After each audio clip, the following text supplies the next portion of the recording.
মনে করি আমি ছাত্রলীগকেও দাবি জানাবো যে আপনারা প্রকৃত অর্থে যদি কাউকে প্রতিহত করেন তাহলে যদি দেখা যায় যে এই আন্দোলনের বাইরে থেকে কেউ এসে সরকারের ক্ষতি করতে চায়, রাষ্ট্রের ক্ষতি করতে চায়, তাদেরকে আপনারা প্রশাসনের কাছে হস্তান্তর করবেন, নিজেরা আইন তুলে নেবেন না। আমি আপনাদের এই বড় ভাই হিসেবে বলতেছি, আর যারা আন্দোলন করতেছেন তাদেরকেও আপনাদেরই বড় ভাই আমি বলতেছি যে আপনারা আদালতের দিকে একটু দেখেন।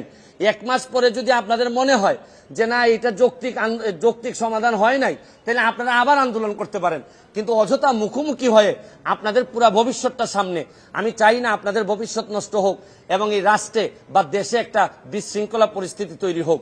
কারণ এইরকম বিশৃঙ্খলা পরিস্থিতি তৈরি হইলে সরকার কিন্তু কঠিন হাতে আগাইতে হবে, সরকারের সামনে আর কোনো পথ থাকবে না।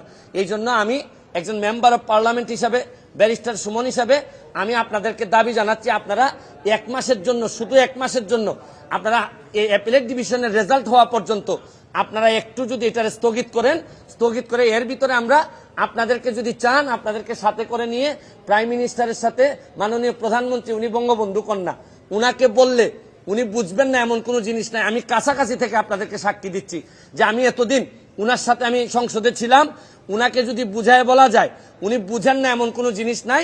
তবে আমার কাছে মনে হয় যে প্রক্রিয়ায় আপনারা আদায় করতে চাচ্ছেন এই প্রক্রিয়াটা আপনাদের সঠিক না। আপনাদের কাছে আমার দাবি 1 মাস সময় আপনারা স্থগিত করেন।